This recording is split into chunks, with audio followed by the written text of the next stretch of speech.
Джон наслаждался редким уютом раннего вечера, взбивая подушки, пока снежинки шептали о приближающейся буре.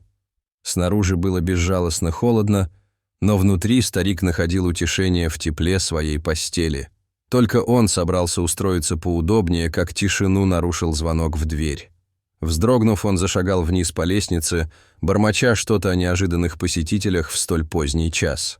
Открыв дверь, он увидел свою молодую соседку. Ее бледное лицо выражало беспокойство. «Мистер Смит, у вас на заднем дворе собака. Должно быть, она замерзла», — взволнованно сказала она. Джон, смутившись, кивнул и пообещал проверить. Натянув толстое пальто, шарф и перчатки, он приготовился к пронизывающему холоду. Там он заметил собаку, крепко прижавшуюся к забору. Ее шерсть была спутана и сливалась с обледенелой землей. Джон двигался осторожно, на сердце у него было тяжело от беспокойства. Когда он приблизился, собака вскинула голову, ее дикие глаза встретились с его. Из ее груди вырвалось глухое рычание, заставившее Джона застыть на месте. Мужчина мягко заговорил, пытаясь успокоить собаку. «Тише. Я здесь не для того, чтобы причинить тебе боль». Пес медленно пошевелился, и стало видно, что у него под брюхом что-то есть. Пульс Джона участился, когда до его слуха донеслись слабые странные звуки. Сначала он подумал о щенках. Вздрогнув, он бросился обратно в дом, схватив ноутбук, чтобы спросить совета в интернете. Но что-то в приглушенных звуках не давало ему покоя. Что же защищала собака? Джон понимал, что время на исходе, шторм усиливается, и что бы ни лежало под собакой, оно не переживет эту ночь. При исполненной решимости он начал разрабатывать план спасения. Джон ломал голову над тем, как безопасно подобраться к собаке. Он не мог рисковать, но и оставить ее на улице во время непогоды тоже не мог. Надев несколько дополнительных слоев одежды и толстые садовые перчатки, он приготовился к новой попытке. На этот раз он принес пакет с сосисками, надеясь, что соблазнительный запах отвлечет собаку от того, что она охраняла. Снаружи завывал ветер и безжалостно кружился снег. Джон осторожно положил первую сосиску так, чтобы собака могла дотянуться до нее. Теплый, пикантный аромат разнесся в морозном воздухе. Пес дернул носом, но не сдвинулся с места. Его защитные инстинкты были непоколебимы. Джон, ничуть не смутившись, проложил дорожку из сосисок, и каждый кусочек вел все ближе к сараю. Отойдя к окну, Джон с тревогой наблюдал, как пес колебался. Пес снова понюхал воздух, затем осторожно шагнул вперед. Голод пересилил осторожность, и он начал есть сосиски, медленно продвигаясь к сараю. У Джона перехватило дыхание, когда пес наконец переступил порог. Он выбежал на улицу и быстро закрыл дверь сарая, защищая собаку от непогоды. Его охватило облегчение, но его внимание быстро переключилось на то место, которое собака так яростно охраняла. Снег продолжал падать, и Джон опустился на колени и смахнул слой снега, обнаружив источник слабых, странных звуков. Его сердце чуть не остановилось. Под собакой лежали два крошечных совенка, их пушистые перышки были распушены от холода, а широко раскрытые глаза смотрели на него с молчаливой мольбой. Джон осторожно завернул хрупких созданий в теплое одеяло и поспешил отнести их в дом. Он поместил их в уютную коробку возле камина, где тепло помогло бы им прийти в себя. Но его облегчение было недолгим. Его мысли быстро вернулись к собаке. Она выглядела такой хрупкой, ее тело дрожало от усталости. Джон вернулся в сарай и обнаружил, что пес лежит на полу. Его дыхание было поверхностным, а когда-то настороженные глаза полузакрыты. Пес явно пожертвовал всем, чтобы защитить совят. Сердце Джона сжалось, когда он понял, что животное находится на грани срыва. Он не мог позволить собаке умереть после такой храбрости.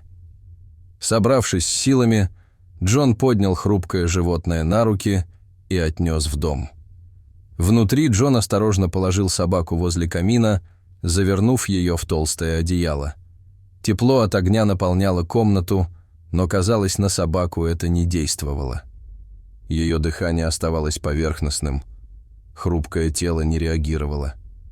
Джон ломал голову в поисках решения. В приюте для животных ему уже сказали, что не могут прислать помощь из-за шторма.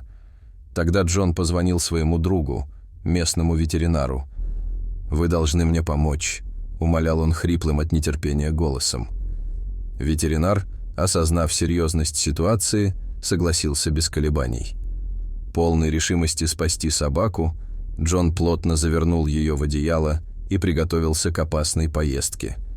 За окном бушевала буря, а свирепый ветер хлестал по дому. Джон аккуратно завернул совят в другое одеяло и положил их на пассажирское сиденье рядом с собакой.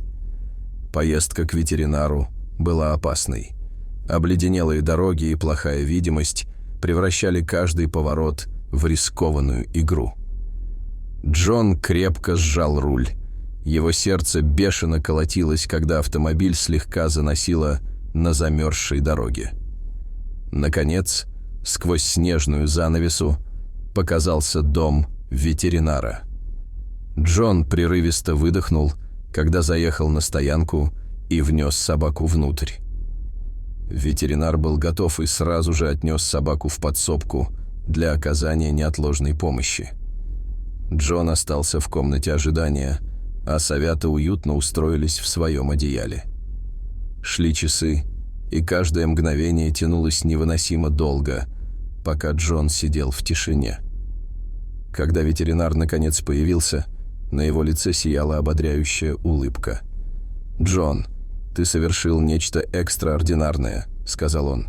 «Сейчас состояние собаки стабильное. Если бы ты вовремя не вмешался, она бы не выжила». Джона охватило облегчение. «Спасибо», — пробормотал он, и в его голосе прозвучала благодарность. Ветеринар объяснил, насколько тяжелым было состояние собаки. Она была истощена и страдала от переохлаждения. Тем не менее, несмотря на свою хрупкость, собака проявила невероятную стойкость. Джон рассказал ветеринару о истории собаки, восхищаясь ее храбростью. Ветеринар восхищенно кивнул и осмотрел сов, подтвердив, что они выздоравливают и будут перевезены в заповедник дикой природы. Когда буря за окном утихла, Джон почувствовал, как на него накатывает волна усталости. Он направился домой. На него давили события прошедшей ночи. В его некогда пустом доме, холодном и тихом, теперь стало теплее. Самоотверженность собаки и хрупкость совят пробудили в нем целеустремленность, которой он не ощущал уже много лет. На следующее утро первая мысль Джона была о собаке и совятах. Он быстро оделся, желая узнать, как у них дела. Дороги все еще были покрыты снегом, но теперь, когда буря миновала, стало намного безопаснее. Когда Джон добрался до кабинета ветеринара, у него отлегло от сердца, когда он увидел, что пес проснулся, а его глаза сияли ярче, чем накануне вечером. Как только пес заметил его, он слабо завилял хвостом и, с трудом поднявшись на ноги, подошел к Джону. Ошеломленный Джон опустился на колени и нежно погладил его по голове. Пес прижался к нему, и с его губ сорвалось тихое поскуливание, словно выражая свою благодарность. Глаза Джона затуманились, когда он осознал глубину возникшей между ними связи. В последующие дни Джон регулярно посещал ветеринара, проверяя, как собака восстанавливает силы. Каждый визит укреплял их связь. Собаку, которую Джон назвал Макс, стала символом мужества и преданности. Джон, который провел столько лет в одиночестве, почувствовал, что его сердце раскрывается так, как он и не предполагал. Когда Макс окреп, Джон принял решение. Он не мог расстаться с собакой, она стала неотъемлемой частью его жизни. При поддержке ветеринара Джон подписал документы на усыновление и забрал Макса домой. Пес поселился в доме Джона так, как будто он всегда принадлежал ему. Когда-то тихий дом теперь наполнился теплом дружеских отношений. Макс повсюду следовал за Джоном, нетерпеливо виляя хвостом, и они быстро стали неразлучны. Макс заполнил пустоту, которую Джон долгое время воспринимал как часть своей жизни, принеся свет и тепло в сердце старика. Тем временем совята процветали под опекой заповедника дикой природы. Джон время от времени получал новости от ветеринаров, узнавая, что они становятся сильнее и скоро будут готовы вернуться в дикую природу. Осознание того, что у них будет шанс жить своей жизнью благодаря защитным инстинктам Макса, наполнило Джона гордостью. Снежная буря, которая когда-то казалась надвигающейся угрозой, принесла в жизнь Джона неожиданные благословения. Дорогие зрители, что вы думаете об этой истории? Расскажите, пожалуйста, в комментариях. А если вам понравилось это видео, то ставьте лайк и подписывайтесь на наш канал. До свидания.